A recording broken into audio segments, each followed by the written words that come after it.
Udah.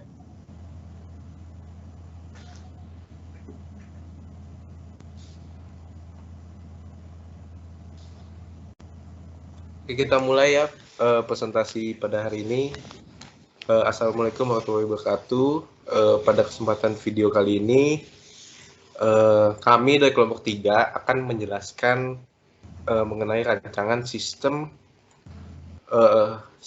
produksi perusahaan X. Nah, tentu sebelumnya perkenalkan, nama saya Andreas dengan NIM 2020 50383, dan nanti saya juga akan dibantu oleh beberapa teman saya. Ada Alfian Gunawan, Nurifi Haga, Teresia Deiva, dan yang terakhir ada Alda Fadilah. Boleh di next. Nah, pada kesempatan video ini kita akan membahas beberapa pokok-pokok pembahasan. Yang pertama mengenai sistem informasi akuntansi. Jadi nanti kita akan membahas apa sih manfaat dari sistem informasi akuntansi bagi sebuah perusahaan. Kemudian yang kedua ada siklus proses data. Jadi kita akan menjelaskan bagaimana sebuah data tersebut diproses sehingga menjadi sebuah informasi. Dan yang ketiga ada sistem documentation teknik, di mana informasi tadi kita dokumentasikan, bagaimana sistem dokumentasi yang baik bagi sebuah perusahaan. Kemudian yang keempat ada bisnis proses, dan kami dari kelompok 3 mengambil siklus produksi. Kemudian yang terakhir kita akan membahas rancangan sistem perusahaan yang kita buat sendiri. Oke, kita akan mulai dari pembahasan yang pertama mengenai sistem informasi akuntansi. Boleh di next. Sebuah organisasi atau perusahaan memerlukan sebuah sistem yang baik agar organisasi atau perusahaan tersebut dapat mengelola informasi dan untuk dapat memperoleh sebuah keputusan yang terbaik bagi perusahaan atau organisasi tersebut. Boleh di next. Nah, accounting information system atau sistem informasi akuntansi itu apa sih? Merupakan suatu sistem yang mengumpulkan, mencatat, menyimpan, dan memproses data untuk menghasilkan informasi bagi pengambil keputusan.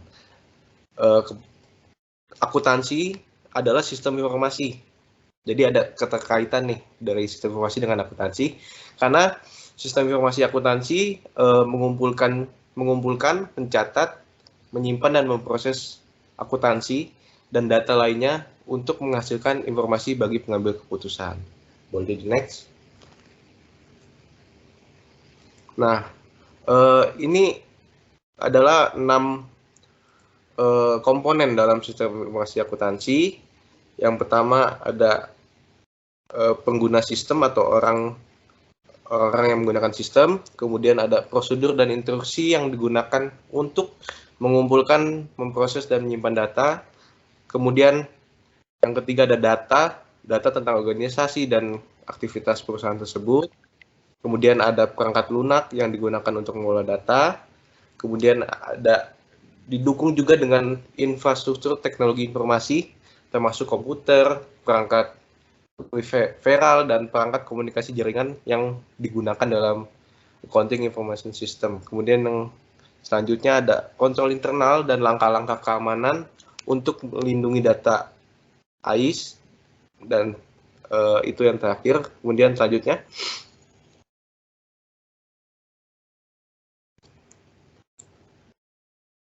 boleh di next. Oke. Dari 6 komponen tadi memungkinkan sistem informasi akuntansi itu untuk memenuhi 3 fungsi bisnis penting. Yang pertama itu fungsi bisnis penting yang pertama yaitu mengumpulkan dan menyimpan data tentang kegiatan organisasi, sumber daya, dan personel. Jadi organisasi memiliki sebuah proses bisnis seperti melakukan penjualan atau pembelian bahan mentah yang sering diulang-ulang. Kemudian yang kedua, mengubah data menjadi sebuah informasi sehingga manajemen dapat merencanakan, melaksanakan, mengendalikan sekaligus mengevaluasi aktivitas dari sumber daya dan personel atau karyawannya. Kemudian yang terakhir, dengan fungsi bisnis untuk menyediakan kontrol yang memadai untuk melindungi aset dan data dari organisasi atau perusahaan. Boleh di next. Kita akan masuk mengenai apa sih manfaat dari sistem informasi akuntansi. Sistem informasi akuntansi yang dirancang dengan baik tentu dapat menambah nilai bagi organisasi atau perusahaan dengan yang pertama, meningkatkan kualitas dan mengurangi biaya produk atau jasa. Misalnya, sistem informasi akuntansi dapat memantau mesin sehingga operator segera diberitahu ketika kinerja mesin tersebut di luar batas. Dan ini juga membantu menjaga kualitas produk, mengurangi pemborosan dan menurunkan biaya. Kemudian yang kedua, meningkatkan efisiensi. Misalnya informasi yang tepat waktu memungkinkan pendekatan manufaktur yang tepat waktu juga, karena memerlukan informasi yang konstan, akurat, dan terkini tentang persediaan bahan baku dan lokasinya. Kemudian yang ketiga, manfaat sistem informasi yang dirancang dengan baik juga bisa berbagi ilmu. Jadi berbagai pengetahuan dan keahlian dapat meningkatkan operasi dan memberikan keunggulan kompetitif. Kemudian yang keempat, meningkatkan efisiensi dan efektivitas rantai pasokannya. Misalnya dengan mengizinkan pelanggan untuk mengakses inventaris dan sistem entry pesanan penjualan secara langsung dapat mengurangi biaya penjualan dan pemasaran, sehingga ini akan meningkatkan retensi dari pelanggan.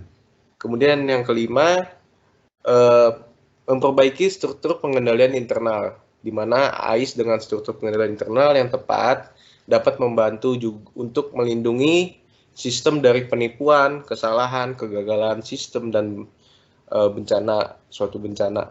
Kemudian yang terakhir, dapat meningkatkan pengambilan keputusan.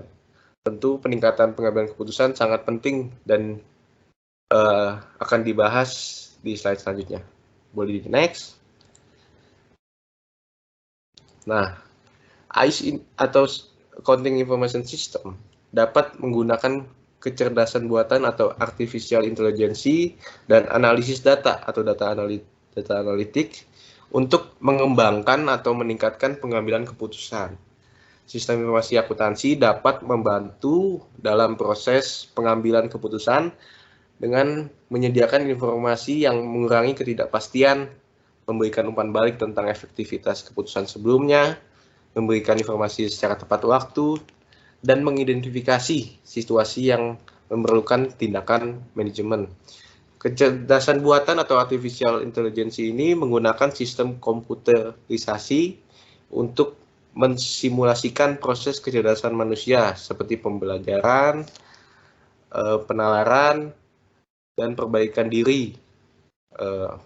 Dan analisis data adalah penggunaan perangkat lunak dan algoritma untuk menemukan, mendeskripsikan, menafsirkan, mengkomunikasikan, dan menerapkan pola yang bermakna dalam data untuk meningkatkan kinerja bisnis. Analisis data juga merupakan perkembangan yang terbaru dan dirancang untuk berfokus pada masa depan dan menjawab berbagai pertanyaan seperti mengapa sesuatu dapat terjadi, apa yang akan terjadi pada selanjutnya, dan bagaimana kinerja yang akan dapat ditingkatkan. Boleh di next. Dan ini ada 3 faktor yang mempengaruhi desain dari Accounting Information System. Yang pertama tentu dalam perkembangan teknologi sekarang, perkembangan teknologi informasi merupakan faktor yang sangat mempengaruhi ya untuk dalam desain AIS ini. Kemudian yang kedua ada strategi bisnis, dan yang ketiga ada organisasi budaya. Kemudian peran sistem informasi akuntansi dalam value chain dapat membuat 2 aktivitas. Yang pertama primary activity atau kegiatan utama, dan support aktivitas atau kegiatan support. Boleh di next. Nah, aktivitas utama atau primary activities yang secara langsung dapat merugikan pelanggan bisa berupa inbound logistik atau logistik masuk, yang terdiri dari menerima, menyimpan, dan mendistribusikan bahan yang digunakan organisasi untuk menciptakan layanan dan produk yang dijualnya. Kemudian yang kedua ada operasi atau operation, di mana kegiatan ini mengubah input menjadi sebuah produk atau jasa akhir. Kemudian yang ketiga ada logistik keluar atau outbound logistik, di mana kegiatan ini merupakan pendistribusian produk atau jasa yang jadi kepada pelanggan. Kemudian yang keempat ada pemasaran dan penjualan atau marketing and sales, di mana aktivitas ini membantu pelanggan membeli produk atau jasa dari organisasi atau perusahaan. Kemudian ada jasa atau layanan atau service. Ini merupakan kegiatan memberikan dukungan jual kepada pelanggan. Selanjutnya, selain dari primary activities tadi, terdapat juga 4 kegiatan pembantu atau kegiatan support yang memungkinkan dari 5 kegiatan utama tadi dilakukan secara efisien dan efektif, di mana aktivitas pendukung atau support activities ini merupakan aktivitas rantai nilai seperti infrastruktur perusahaan, teknologi, pembelian, dan sumber daya manusia. Yang pertama kan tadi ada infrastruktur perusahaan atau firm infrastruktur, di mana kegiatan akuntansi, keuangan, hukum, dan administrasi umum yang memungkinkan suatu organisasi itu dapat berfungsi. Kemudian yang kedua ada sumber daya manusia atau human resource, di mana kegiatan ini meliputi perekrutan, pelatihan, dan kompensasi karyawan. Kemudian yang ketiga ada teknologi, di mana kegiatan ini meningkatkan suatu produk atau jasa. Kemudian yang keempat pembelian atau purchasing, di mana kegiatan ini merupakan kegiatan pengadaan bahan baku, perlengkapan, mesin, dan bangunan yang digunakan untuk melaksanakan kegiatan utama. Boleh di next. Dan kita akan masuk ke pokok pembahasan yang kedua mengenai siklus pemrosesan data, di mana salah satu fungsi dari sistem informasi akuntansi yang paling penting adalah memproses transaksi perusahaan secara efisien dan efektif, di mana awalnya berbentuk sebagai data, lalu data tersebut kita masukkan ke dalam data storage, di mana dan kemudian data storage data tersebut diproses sehingga menghasilkan sebuah informasi. Boleh di next. Nah, proses input, di mana langkah pertama merupakan memproses input, di mana kegiatan ini menangkap data, transaksi, dan memasukkannya ke dalam sistem. Jadi sebagian besar bisnis menggunakan dokumen sumber kertas untuk mengumpulkan data tentang aktivitas bisnis mereka, kemudian melakukan transfer data itu ke dalam komputer. Dan 3 aspek data dari setiap aktivitas bisnis. Yang pertama, tentu setiap aktivitas yang diminati. Yang kedua, sumber daya yang dipengaruhi oleh setiap aktivitas. Yang ketiga, orang-orang yang berpartisipasi dalam setiap aktivitas. Boleh next. Dan langkah kedua dalam menginput data adalah memastikan bahwa data yang diambil akurat dan lengkap. Salah satu caranya adalah dengan menggunakan source data automation atau dokumen turnaround dan layer entry data.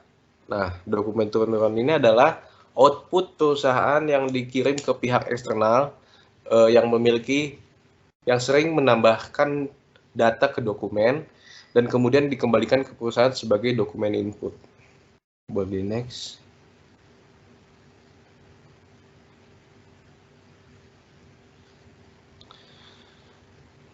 Nah, langkah ketiga dalam memproses input adalah memastikan kebijakan perusahaan dipatuhi dan seperti menyetujui atau memverifikasi transaksi tersebut.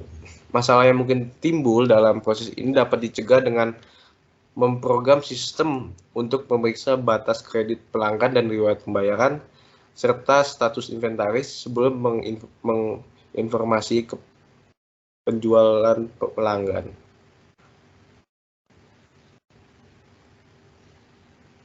Boleh di next. Nah, data storage, di mana sistem informasi yang akuntansi bertugas untuk mengatur dan menyimpan informasi data tersebut sehingga lebih mudah diakses dan efisien. Jadi penyimpanan data dan informasi perusahaan tersebut dapat dikelola dengan maksimal. Itulah yang disebut sebagai data storage, di mana data terkait kegiatan produksi tersebut akan disimpan dalam bentuk ledger, coding teknik, chart of account, jurnal, dan audit trail. Next. Jadi sekian mungkin pembahasan yang saya bawa, mungkin nanti akan dilanjutkan oleh teman saya. Terima kasih.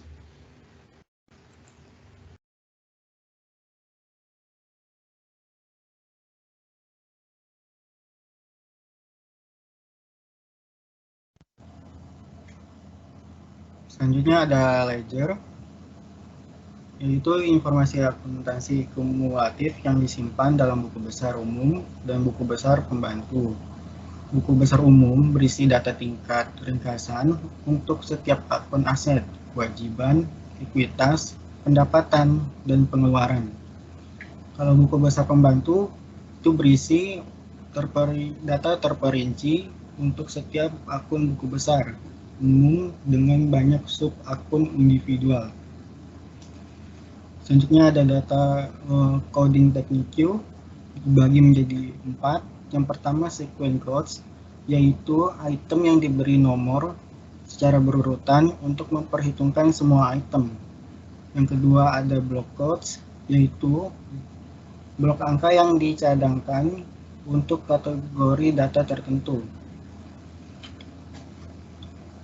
Yang ketiga ada group codes, yaitu 2 atau lebih sub kelompok digit yang digunakan untuk mengkode item, sering digunakan bersama dengan kode blok. Yang terakhir ada mnemonic codes, yaitu huruf dan angka yang diselingi untuk mengidentifikasi item. Selanjutnya ada chart of account. Chart of account adalah suatu daftar dari semua nomor yang ditugaskan ke neraca dan rekening laporan laba rugi. Nomor rekening memungkinkan data transaksi dikodekan, diklasifikasikan, dan dimasukkan ke dalam rekening yang benar.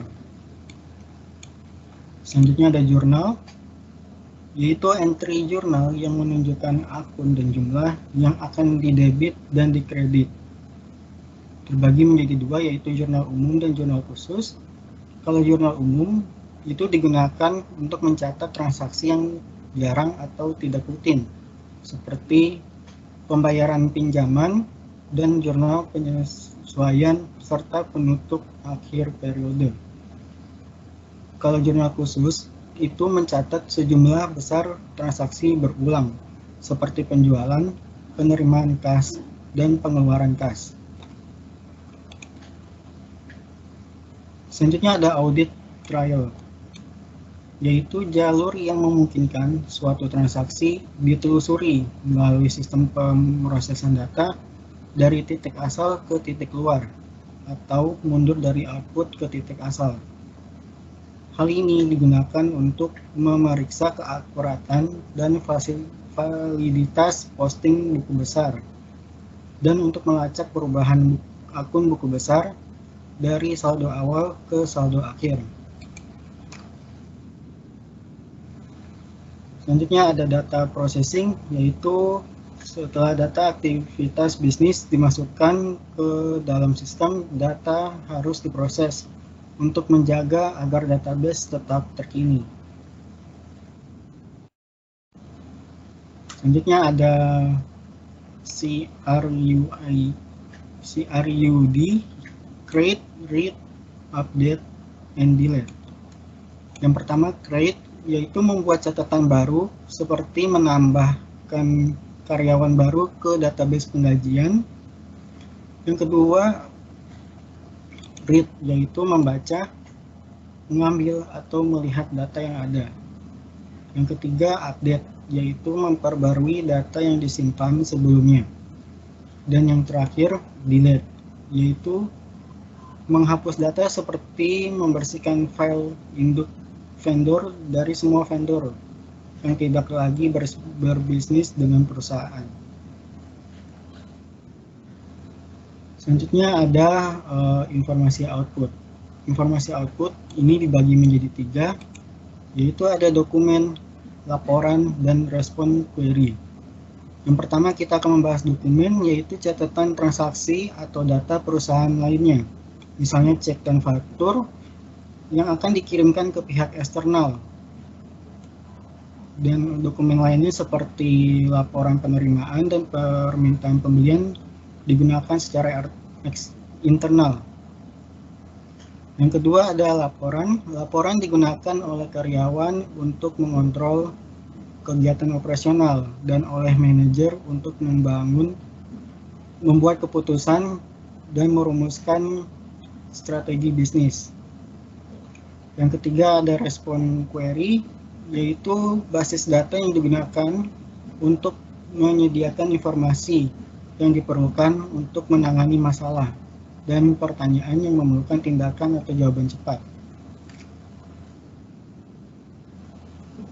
Selanjutnya ada ERP system, yaitu sebagian besar organisasi berukuran besar dan menengah yang menggunakan sistem ERP ini untuk mengkoordinasi dan mengelola data, proses bisnis, dan sumber daya mereka.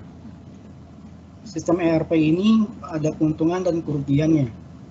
Keuntungannya, manajemen memperoleh visibilitas yang lebih besar ke setiap area perusahaan dan kemampuan pemantauan yang lebih besar. Yang kedua, organisasi memperoleh kontrol akses yang lebih baik.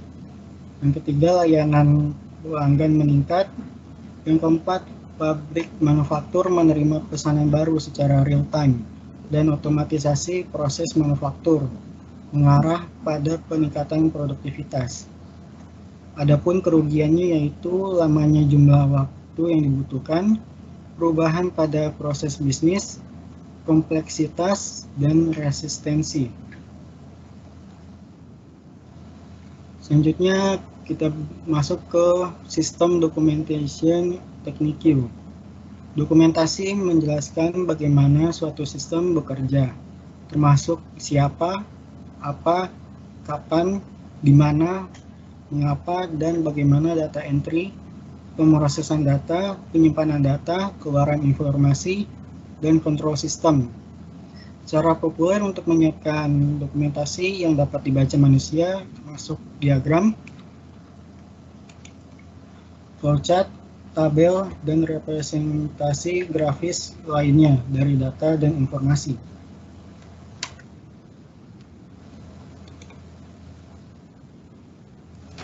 Selanjutnya ada business process diagram, yaitu cara visual untuk menggambarkan berbagai langkah atau aktivitas dalam proses bisnis. Di sini terdapat simbol BPD, yaitu yang pertama adalah start. Start itu awal dari suatu proses yang diwakili dengan lingkaran kecil. Yang kedua ada end, yaitu akhir dari suatu proses yang diwakili oleh lingkaran kecil yang dicetak tebal. Yang ketiga ada activity in process, yaitu suatu aktivitas dalam suatu proses diwakili oleh persegi panjang bersisi bulat. Penjelasan kegiatan akan ditempatkan di dalam persegi panjang. Yang selanjutnya ada flow, yaitu aliran data atau informasi ditunjukkan dengan tanda panah.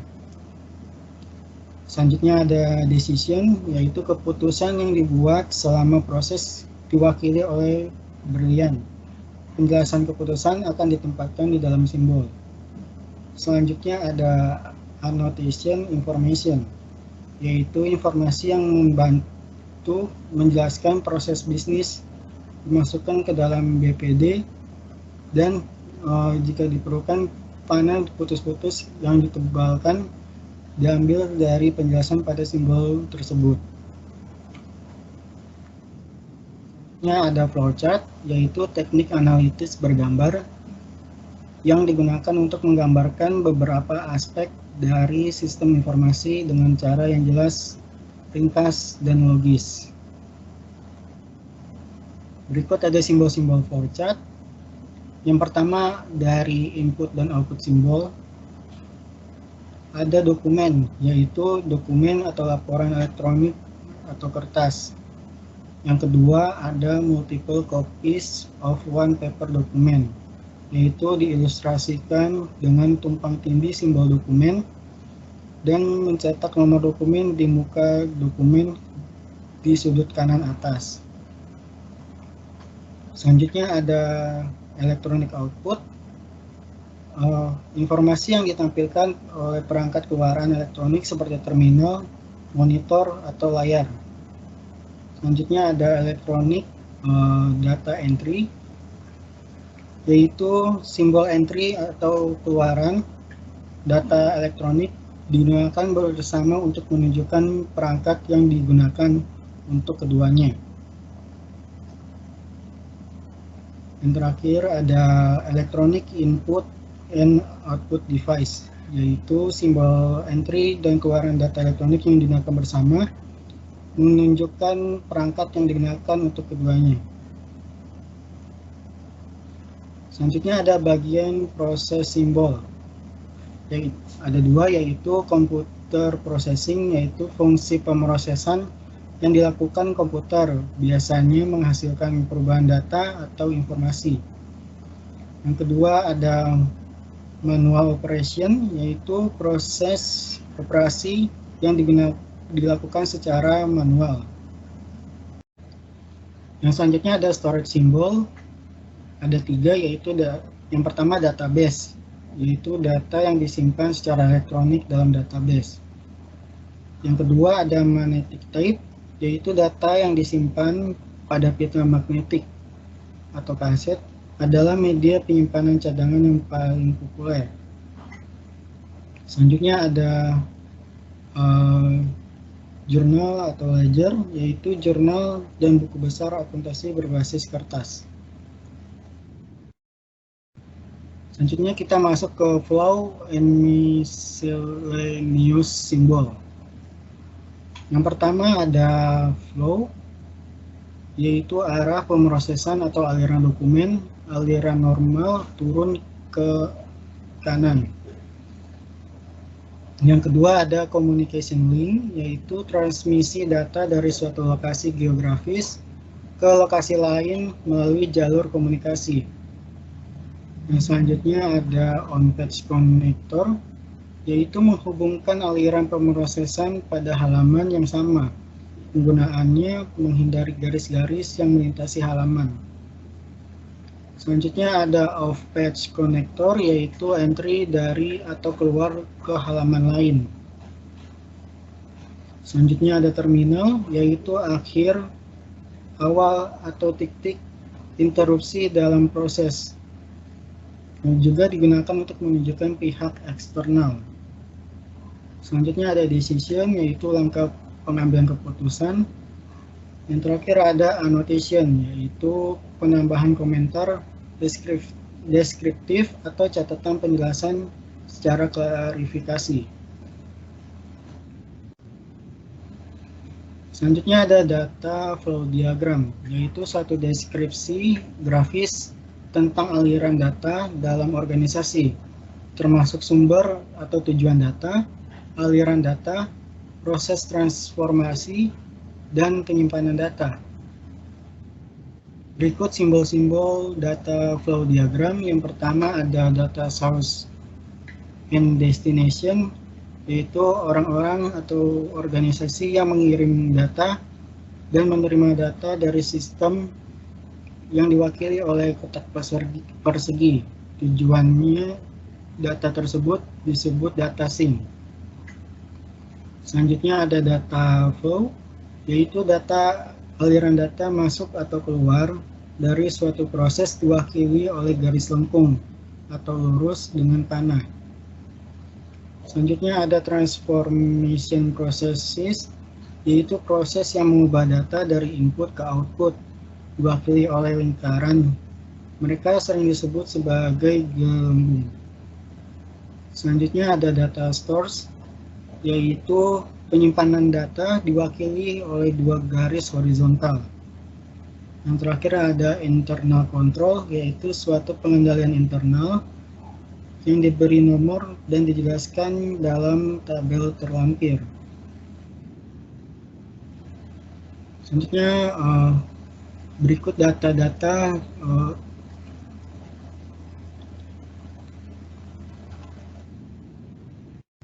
selanjutnya data flow diagram dibedakan menjadi level 0 dan level 1. DFD level 0 itu sering disebut sebagai diagram konteks, yaitu suatu diagram yang terdiri dari sebuah metode yang dapat menjelaskan lingkup sistem secara umum.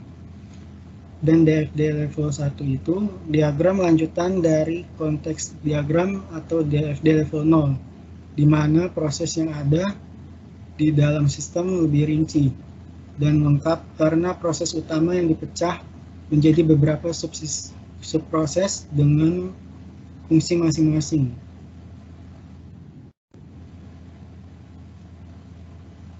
Selanjutnya akan dijelaskan oleh teman saya.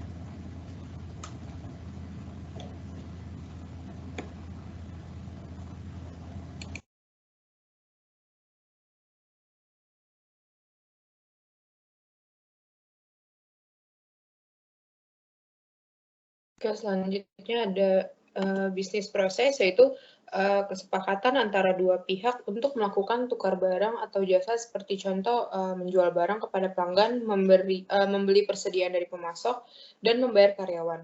Proses yang dimulai dengan mengambil data transaksi dan berakhir dengan output informasi, seperti laporan keuangan, pemrosesan transaksi. Banyak kegiatan bisnis yang terlibat pertukaran dalam memberi ataupun mendapatkan setiap jenis pertukaran yang akan terjadi berulang kali. Misalnya, perusahaan A memiliki ribuan penjualan kepada pelanggan setiap tahun, dan imbalan uang tunai, maka perusahaan A akan terus membeli persediaan dari pemasok sebagai gantinya.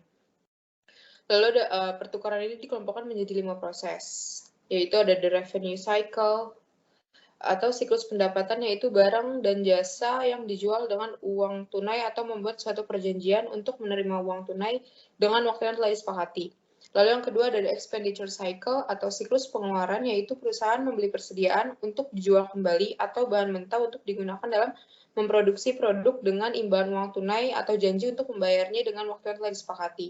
Lalu yang ketiga ada the production cycle atau siklus produksi atau siklus konversi, yaitu bahan mentah diubah menjadi barang yang sudah jadi. Lalu yang keempat ada the human research atau siklus sumber daya manusia, yaitu karyawan dipekerjakan atau dilatih dan diberi kompensasi, dievaluasi, dipromosikan, dan dihentikan.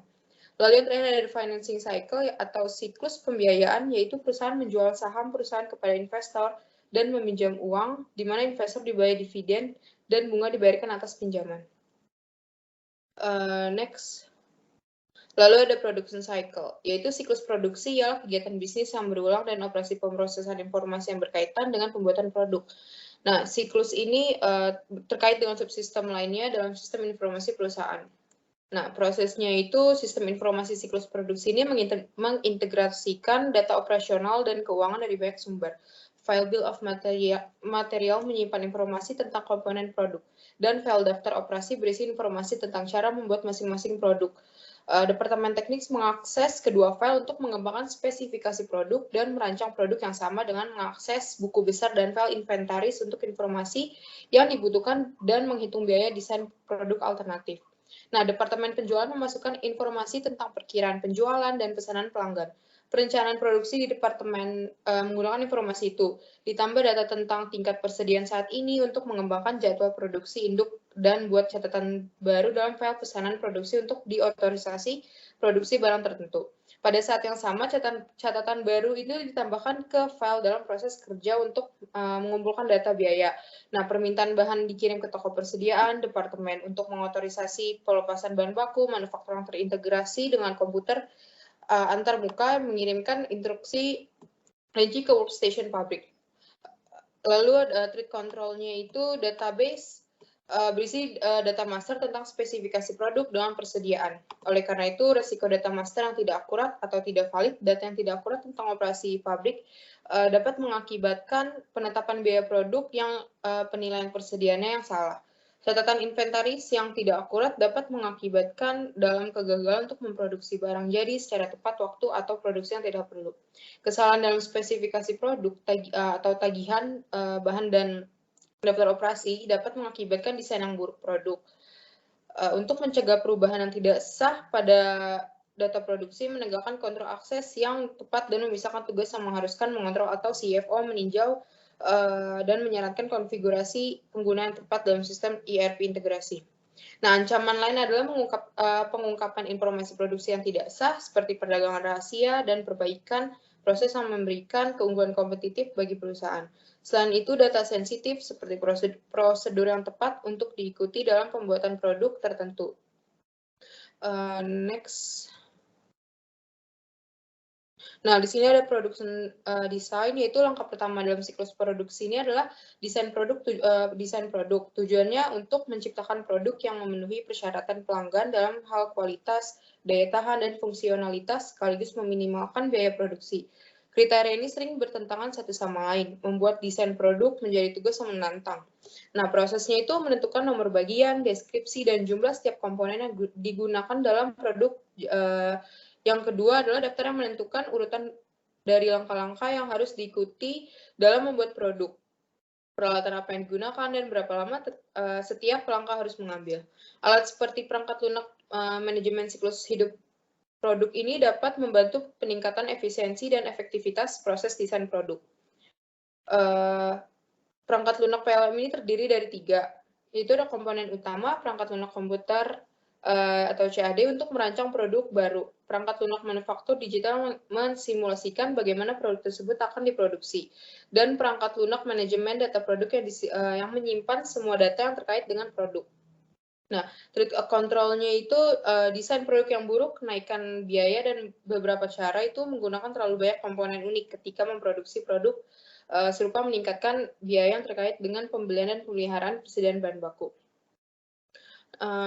Untuk mengurangi ancaman ini, akuntan harus berpartisipasi dalam aktivitas desain produk karena 65% hingga 80% itu dari biaya produk ditentukan pada tahap produksi ini. Proses akuntan dapat menganalisis bagaimana penggunaan komponen alternatif dan perubahannya proses produksi mempengaruhi biaya. Selain itu, akuntan dapat menggunakan informasi dari pendapatan siklus tentang biaya perbaikan dan garansi yang terkait dengan produk yang ada untuk mengidentifikasi penyebab utama kegagalan produk dan menyarankan peluang untuk mendesain ulang produk untuk meningkatkan kualitas. Next. Selanjutnya ada planning and scheduling. Langkah kedua dalam siklus produksi adalah perencanaan dan penjadwalan. Tujuannya ini untuk mengembangkan rencana produksi yang cukup efisien untuk memenuhi pesanan yang ada dan mengantisipasi permintaan jangka pendek, sambil meminimalkan persediaan baik bahan mentah maupun barang jadi. Nah, production planning method ini ada dua metode umum perencanaan produksi, yaitu perencanaan sumber daya manufaktur dan perencanaan sumber daya manufaktur adalah perpanjangan dari bahan perencanaan kebutuhan yang berusaha untuk menyeimbangkan produksi yang ada. Kapasitas dan kebutuhan bahan baku untuk memenuhi perkiraan permintaan penjualan. Lalu di sini ada key document and forms, yaitu informasi tentang pesanan pelanggan, perkiraan penjualan, dan tingkat persediaan barang. Jadi digunakan untuk menentukan tingkat produksi. Hasilnya adalah jadwal produksi induk atau MPS. Ancaman dan kendali menunjukkan bahwa ancaman utama dalam aktivitas ini tuh perencanaan dan penjadwalan berlebihan atau kurang produksi. Overproduksi dapat mengakibatkan pasokan barang melebihi permintaan jangka pendek sehingga menciptakan masalah arus kas potensial. Karena sumber daya terikat dalam persediaan, overproduksi juga meningkatkan risiko membawa persediaan yang menjadi usang. Sebaliknya, produksi yang kurang dapat mengakibatkan hilangnya penjualan dan ketidakpuasan pelanggan karena kurangnya ketersediaan barang yang diinginkan. Next. Lalu ada production operation. Langkah ketiga dalam siklus produksi adalah pembuatan produk yang sebenarnya. Cara di mana aktivitas ini dilakukan sangat bervariasi di seluruh perusahaan. Berbeda menurut jenis produk yang diproduksikan dan tingkat otomatisasi yang digunakan dalam proses produksi. Menggunakan berbagai bentuk teknologi informasi dalam proses produksi seperti robot dan mesin yang dikendalikan komputer. Disebut sebagai Computer Integrated Manufacturing atau CIM. Secara signifikan dapat mempengaruhi proses produksi, kemampuan untuk memasang sensor ke setiap bagian peralatan atau bagian dari apa yang kadang-kadang disebut Industrial Internet of Things. Nah, di sini ada threats and control-nya itu pencurian persediaan dan aset tetap merupakan perhatian utama. Selain hilangnya aset, pencurian juga mengakibatkan saldo aset yang dilebih-lebihkan, yang dapat menyebabkan analisis kinerja keuangan yang salah dan produksi yang kurang untuk mengurangi resiko kehilangan persediaan. Akses fisik ini ke persediaan harus dibatasi dan semua pergerakan internal persediaan harus didokumentasikan. Dengan demikian, permintaan bahan baku itu harus digunakan untuk mengotorisasi pelepasan bahan baku ke produksi. Baik petugas pengendalian persediaan dan karyawan produksi yang menerima bahan baku harus menandatangani permintaan untuk mengakui pelepasan barang ke produksi. Lalu selanjutnya ada cost accounting. Langkah terakhir dalam siklus produksinya adalah cost accounting. 3 tujuan utama cost accounting sistem itu yaitu yang pertama menyediakan informasi untuk perencanaan, pengendalian, dan evaluasi kinerja operasi produk. Lalu yang kedua untuk menyediakan data biaya yang akurat tentang produk untuk digunakan dalam penetapan harga dan keputusan bauran produk. Lalu yang ketiga untuk mengumpulkan dan memproses informasi yang digunakan untuk menghitung persediaan dan nilai harga pokok penjualan yang muncul dalam laporan keuangan perusahaan. Nah, agar berhasil mencapai tujuan pertama, sistem akuntansi biaya harus dirancang untuk mengumpulkan data real time tentang kinerja kegiatan produksi, sehingga manajemen dapat mengambil keputusan tepat waktu. Untuk mencapai dua tujuan lainnya, cost accounting system harus mengklasifikasikan biaya berdasarkan berbagai kategori, dan kemudian membebankan biaya tersebut ke produk dan unit organisasi tertentu. Hal ini tuh memerlukan pengkodean atau data yang biaya yang cermat selama pengumpulan. Karena seringkali biaya yang sama dapat dialokasikan dalam berbagai cara untuk beberapa tujuan yang berbeda. Lalu selanjutnya ada proses, yaitu sebagian besar perusahaan menggunakan biaya pemesanan atau biaya proses untuk membebankan biaya produksi. Perhitungan biaya pemesanan membebankan biaya ke batch produksi tertentu atau pekerjaan dan digunakan ketika produk atau layanan yang dijual terdiri dari item yang dapat diidentifikasi secara terpisah. Nah, demikian pula akuntan publik dan firma hukum menggunakan penetapan biaya pesanan untuk memperhitungkan biaya audit individu atau kasus. Masing-masing saat ini menggunakan kalkulasi biaya pesanan. Sebaliknya, kalkulasi biaya proses membebankan biaya setiap proses atau pusat kerja dalam siklus produksi, dan kemudian menghitung biaya rata-rata untuk semua unit yang diproduksi. Nah, penetapan biaya proses digunakan ketika barang atau jasa serupa diproduksi dalam jumlah massal dan unit diskrit tidak dapat dengan mudah diidentifikasi. Lalu ada raw materials usage data, yaitu ketika produksi dimulai penerbitan permintaan bahan memicu debit ke barang dalam proses untuk bahan baku yang dikirim ke produksi. Nah, jika bahan tambahan diperlukan, debit lain dibuat untuk barang dalam proses. Sebaliknya, barang dalam proses mengkreditkan untuk dapat dilacak dengan kode batang dan tag RFID. Lalu ada direct labor cost, yaitu di masa lalu dan produsen lain menggunakan dokumen kertas yang disebut dengan tiket waktu kerja untuk mengumpulkan data tentang aktivitas tenaga kerja. Lalu ada machinery and equipment usage, yaitu sebagai perusahaan menerapkan CIM untuk mengotomatisasi proses produksi, proporsi yang lebih besar dari biaya produk berhubungan dengan mesin dan peralatan yang digunakan untuk membuat produk tersebut. Data tentang penggunaan mesin dan peralatan dikumpulkan pada setiap langkah dalam proses produksi.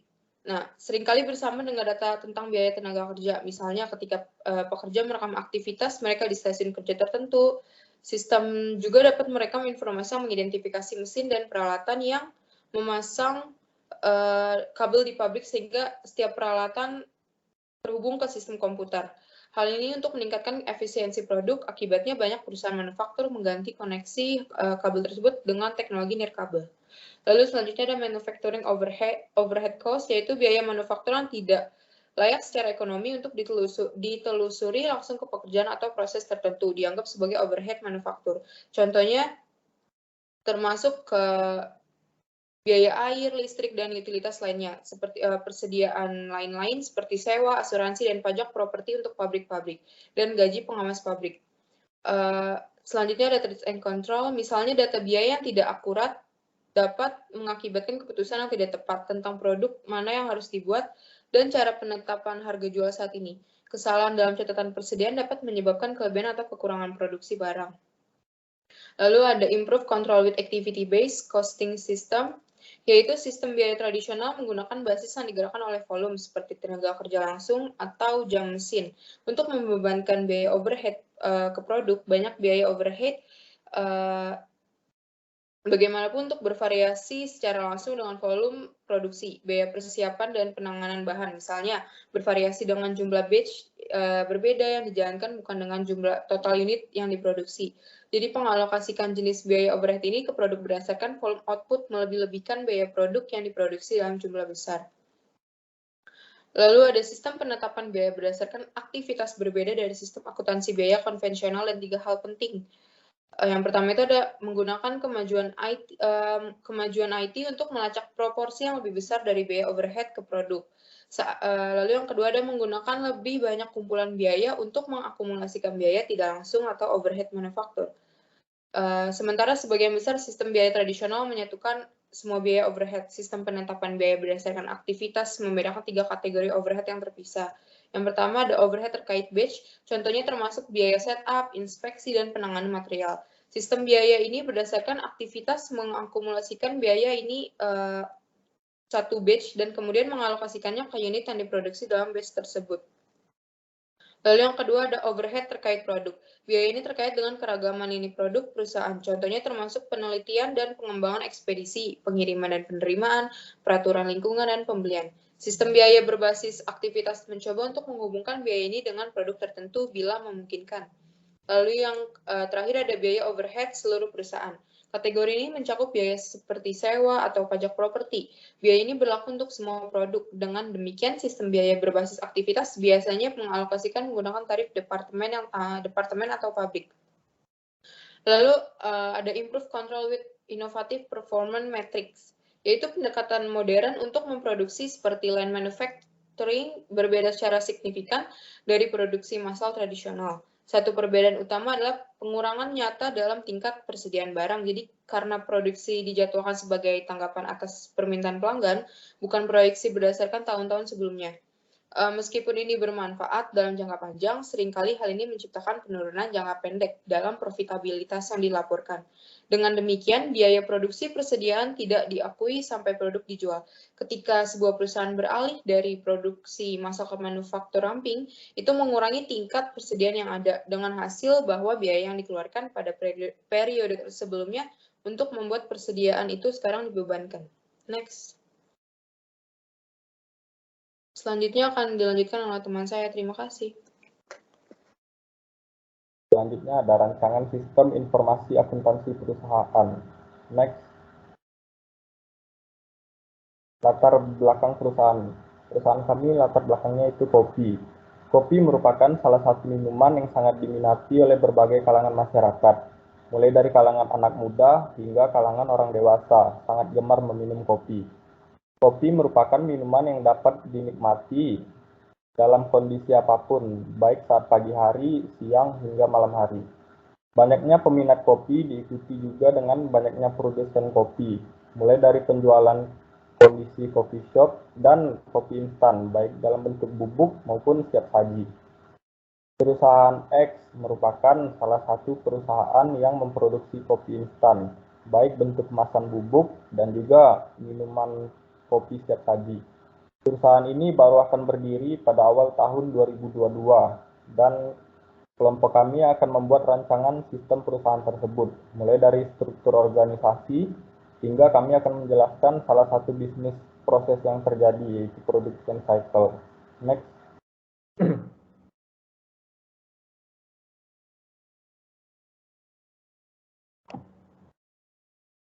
Selanjutnya ada struktur organisasi.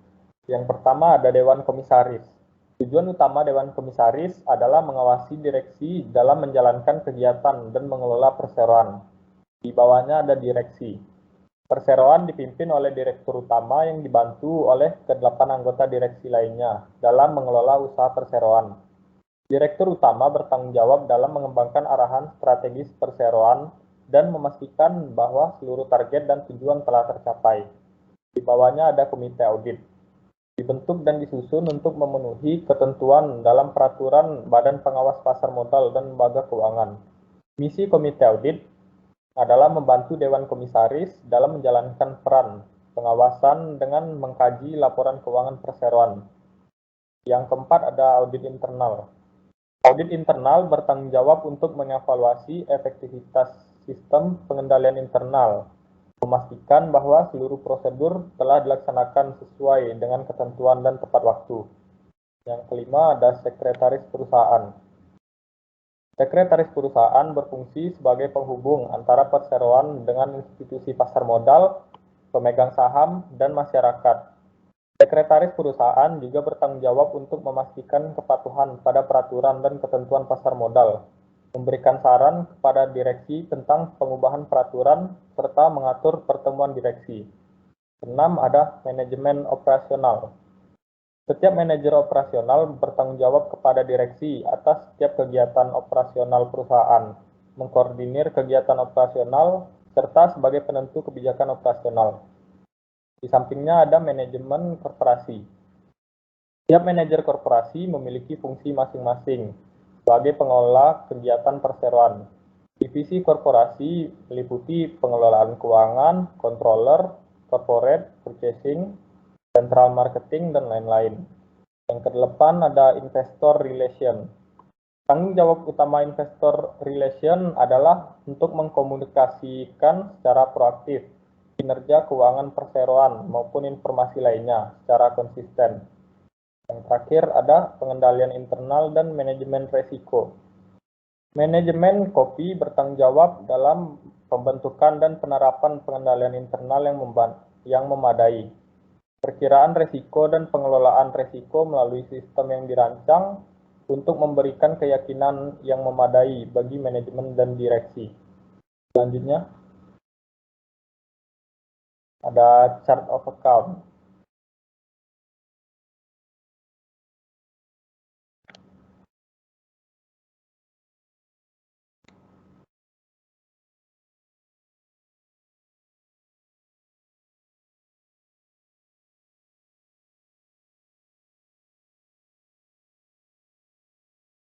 Seperti yang teman saya jelaskan tadi, chart of account yaitu sebuah daftar dari semua nomor yang ditugaskan ke neraca dan rekening laporan laba rugi. Berikut daftar COA perusahaan kami. Yang pertama ada aktiva. Aktiva diantaranya itu ada kas, bank, deposito berjangka, piutang usaha, persediaan barang dagang, uang muka, pendapatan yang masih harus diterima, pajak dibayar di muka, biaya dibayar di muka, investasi jangka panjang, aktiva tetap, akumulasi penyusutan aktiva tetap, aktiva tidak berwujud, aktiva lain-lain. Yang selanjutnya ada kewajiban. Kewajiban ada hutang dagang, uang muka pelanggan, hutang pajak, biaya yang masih harus dibayar, hutang jangka panjang yang lancar, hutang lain-lain, hutang jangka panjang, terus ada ekuitas, ada modal, saldo laba, pendapatan usaha, harga pokok penjualan, beban usaha,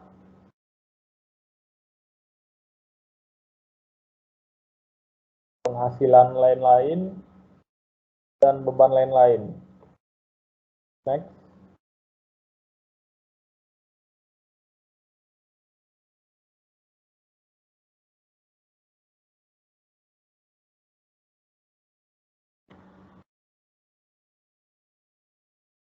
Selanjutnya ada BPD atau Business Process Diagram.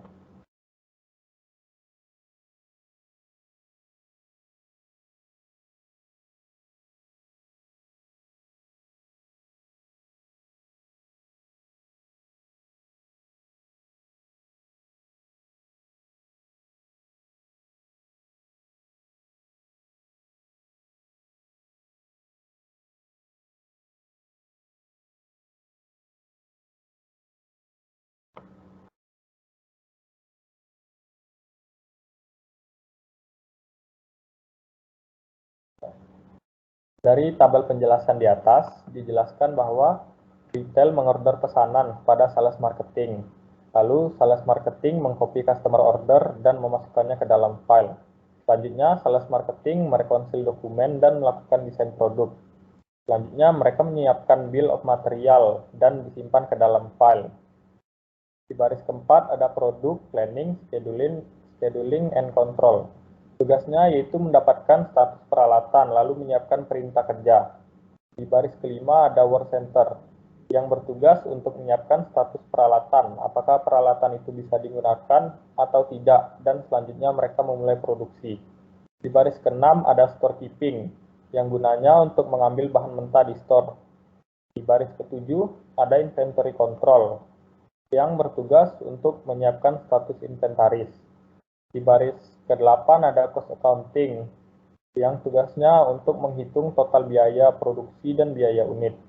Selanjutnya ada payroll department, untuk mengecek job time ticket, dan ada warehouse of finished goods, untuk mengecek move ticket. Terus ada general ledger, untuk merekonsili journal of summary inventory. Terakhir ada controller, yang bertugas untuk merekonsili dan post ke dalam file perusahaan. Selanjutnya akan dijelaskan oleh teman saya.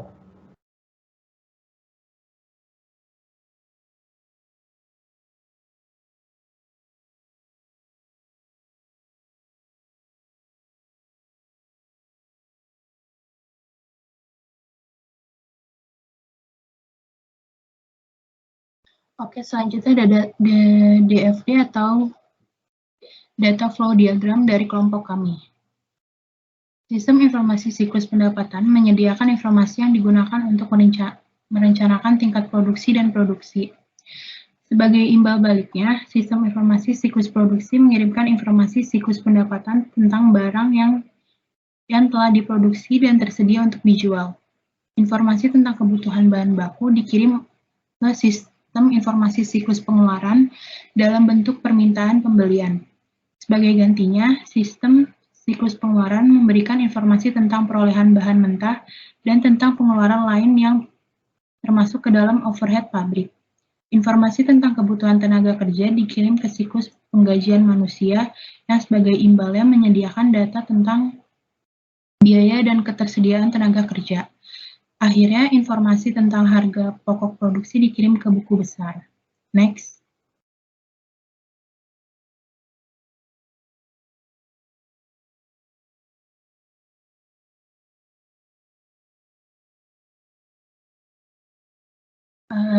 Selanjutnya, masih di dalam DFD kelompok kami, ada 4 aktivitas dasar dalam siklus produksi seperti desain produk, perencanaan, penjadwalan, operasi produksi, dan akuntansi biaya. Meskipun akuntan terlibat terutama dalam keempat langkah tersebut, akuntansi biaya mereka harus memahami 3 proses lainnya untuk merancang laporan yang menyediakan informasi yang dibutuhkan. Yang dibutuhkan manajemen untuk mengelola aktivitas siklus produksi perusahaan manufaktur modern. Misalnya, satu pendekatan populer untuk meningkatkan kinerja manufaktur yang disebut Six Sigma, dimulai dengan pengukuran dan analisis yang cermat terhadap proses saat ini untuk menemukan cara meningkatnya. Akuntan harus berpartisipasi dalam upaya tersebut dengan membantu merancang tindakan yang akurat. Kemampuan mereka untuk melakukannya, bagaimanapun, mengharuskan mereka memahami kegiatan produksi yang diukur, dengan menjelaskan desain sistem informasi dan kontrol dasar yang diperlukan untuk memastikan bahwa ini menyediakan manajemen dengan informasi yang dapat diandalkan untuk menilai efisiensi dan efektivitas kegiatan siklus produksi. Next. Selanjutnya ada flowchart dari kelompok kami. Next.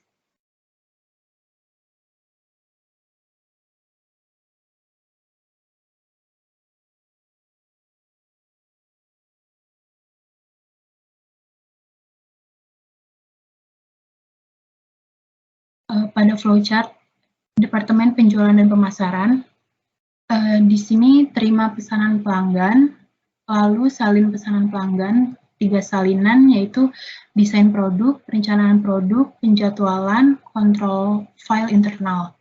Lalu menyiapkan perkiraan penjualan, yaitu desain produk, perencanaan produk, penjadwalan, kontrol, dan file internal. Lalu departemen ini menerima desain produk dari produk planning, scheduling, dan kontrol, sehingga customer dapat periksa dan kami melanjutkan produksi setelah desain diterima. Lalu menerima MPS dari perencanaan produk, penjadwalan, dan kontrol. Lalu departemen ini menerima perintah kerja dari perencanaan produk, penjadwalan, dan kontrol. Ada 5 dokumen di Departemen Penjualan dan Pemasaran ini. Yang pertama ada pesanan pelanggan, yang kedua ada ramalan penjualan, yang ketiga ada desain produk, yang keempat ada penjadwalan produk induk, dan yang kelima ada pesanan kerja. Selanjutnya, pada Departemen Desain Produk, menerima perkiraan penjualan dan pesanan pelanggan dari Departemen Penjualan dan Pemasaran, lalu merekonsiliasi kedua dokumen SF dan CO dan meminta status mesin dari pusat kerja dan buat 2 salinan status mesin yang diminta, satu untuk file internal dan satu untuk Departemen Pusat Kerja. Lalu kami menerima dokumen status mesin dari pusat kerja. Lalu departemen ini merekonsiliasi perkiraan penjualan, pesanan pelanggan, dan status mesin, kemudian rancang produk untuk memenuhi kebutuhan pelanggan. Selanjutnya, departemen ini membuat desain produk, yaitu pertama ada Departemen Penjualan dan Pemasaran, perencanaan produk, penjadwalan, dan kontrol pusat kerja file internal. Lalu berdasarkan produk yang dirancang, buat Bill of Material atau BOM, 6 eksemplar.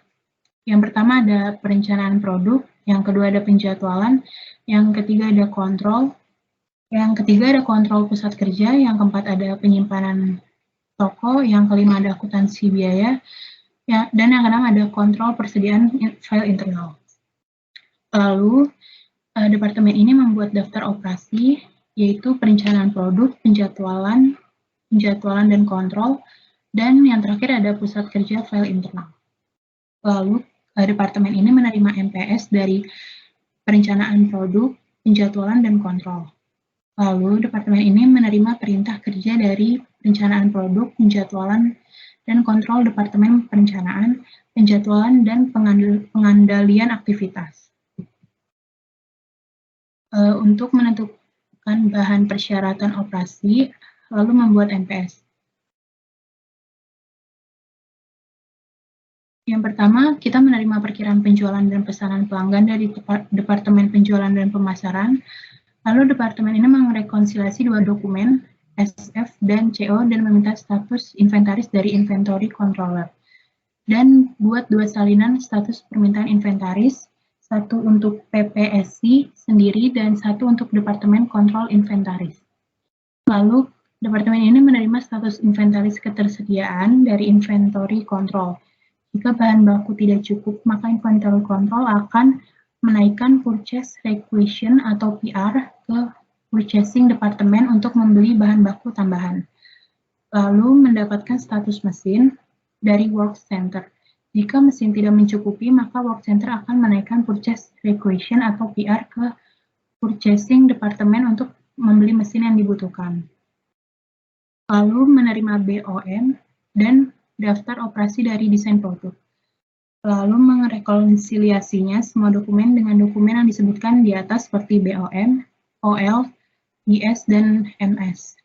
Jika semua informasi memenuhi persyaratan, maka siapkan penjadwalan produksi induk, yaitu penjualan dan pemasaran, desain produk, pusat kerja, penyimpanan toko, akuntansi biaya, dan kontrol inventaris file internal. Lalu kegiatan yang kedua itu menyiapkan perintah kerja. Oke, berdasarkan BOM, Operation List, MPS, status mesin, dan status persediaan, siapkan work order atau production order, yaitu work center, storekeeping, inventory control, cost accounting, product design, sales and marketing, dan internal file. Lalu menerima permintaan material dari work center, menerbitkan permintaan dari workkeeping, move tiket dari work center, dan pengembalian material. lalu merekonsiliasi semua dokumen dengan dokumen di open file untuk menutup perintah kerja. Lalu yang terakhir, memasukkan semua dokumen ke dalam file internal.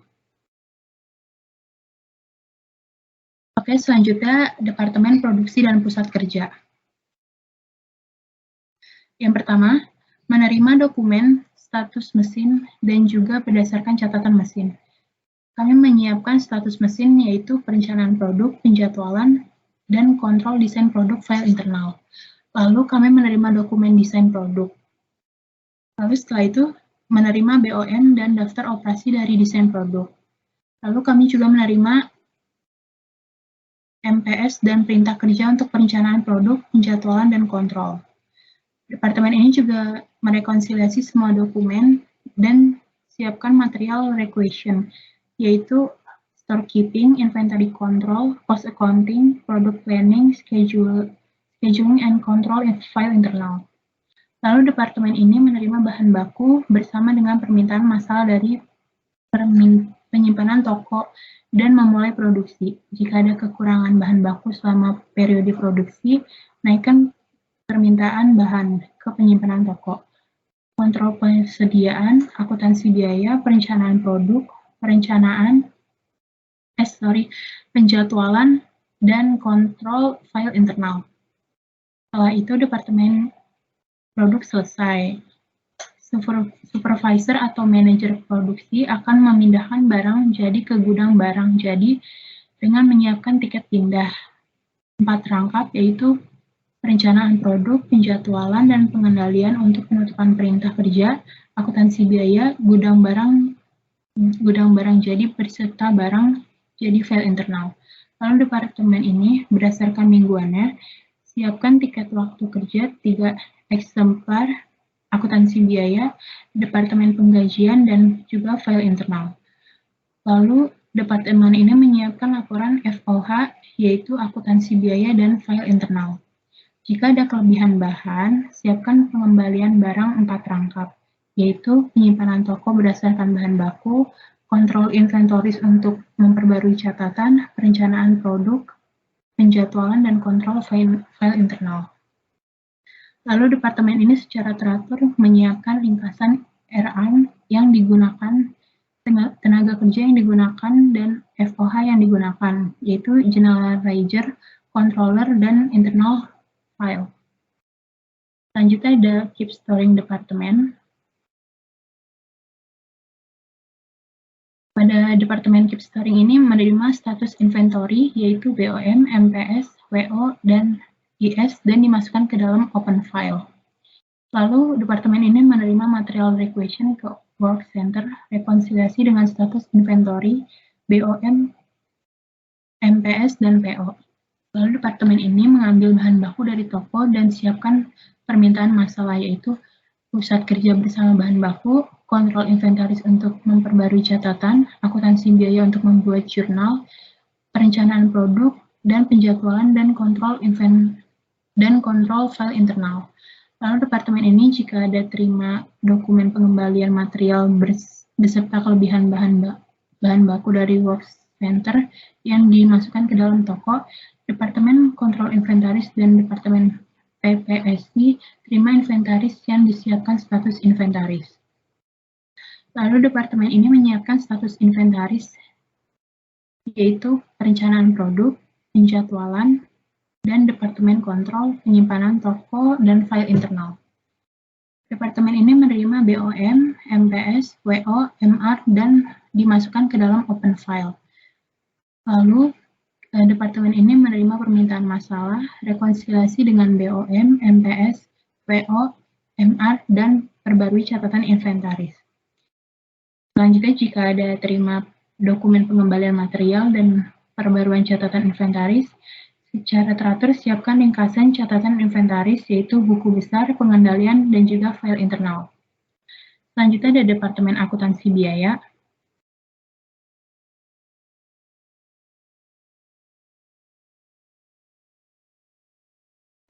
Oke, pada departemen ini menerima BOM, MPS, WO, MR, dan memasukkan ke open file. Lalu menerima permintaan masalah, tiket pindah, tiket waktu kerja, laporan FOH dan menjurnal bahan baku, tenaga kerja, FOH, dan barang jadi ke dalam barang proses. Lalu jika ada terima produk pengembalian material dan buat jurnal. Departemen ini juga merekonsiliasi semua dokumen untuk menghitung total manufacturing cost dan unit cost. Lalu secara teratur siapkan ringkasan jurnal yaitu buku besar, pengendalian, dan file internal. Selanjutnya ada Departemen Penggajian.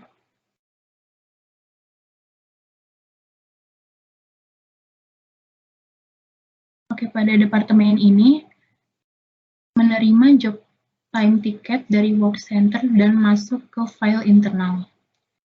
Selanjutnya ada Departemen Gudang Barang Jadi. Terima tiket pindah beserta barang jadi dari work center dan taruh barang jika ke toko.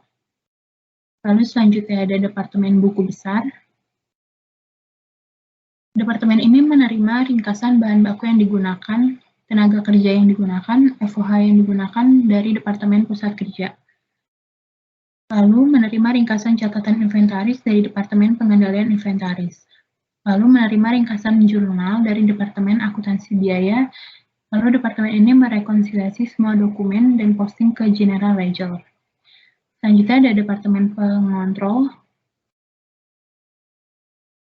Yang departemen ini menerima ringkasan bahan baku yang digunakan, tenaga kerja yang digunakan, FOH yang digunakan dari Departemen Pusat Kerja. Lalu departemen ini menerima ringkasan catatan inventaris dari Departemen Pengendalian Inventaris. Lalu menerima juga ringkasan jurnal dari Departemen Akuntansi Biaya. Dan lalu departemen ini juga merekonsiliasi semua dokumen dan memasukkan ke dalam file internal. Nah, next.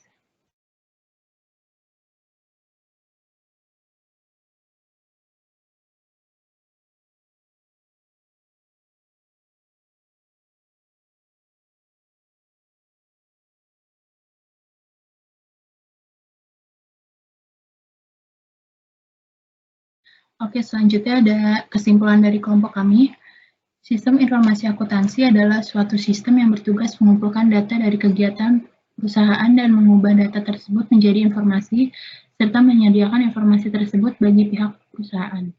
Sistem informasi akuntansi sendiri memiliki nilai positif bagi perusahaan.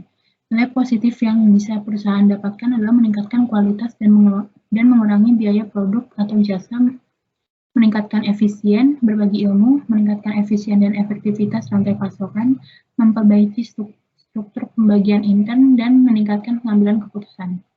Dengan adanya sistem informasi akuntansi, perusahaan dapat memproses data dan informasi. Cara perusahaan memproses data dan informasi adalah dengan cara sebagai berikut. Yang pertama, ada semua sumber data baik yang berasal dari dalam maupun luar perusahaan dikumpulkan menjadi satu dan diubah ke dalam database. Lalu setelah itu diubah dengan perangkat lunak menjadi sebuah informasi yang lebih bermanfaat bagi perusahaan. Kemudian data yang telah diubah menjadi informasi tersebut dibagikan kepada pihak dalam maupun luar perusahaan. Sistem informasi akuntansi dapat membantu perusahaan dalam merancang bisnis proses. Perusahaan dapat merancang bisnis proses dengan cara menggunakan siklus yang ada seperti siklus pendapatan, siklus pengeluaran, siklus produksi, siklus sumber daya manusia, siklus pembiayaan, dan siklus pembiayaan. Sistem informasi akuntansi juga dapat membantu perusahaan dalam merancang sebuah sistem, seperti dalam bentuk chart of account, data flow diagram, flow chart, dan juga bisnis proses diagram. Ini akan memudahkan perusahaan dalam mengambil keputusan selanjutnya dalam bisnis. Sekian presentasi dari kelompok kami. Terima kasih.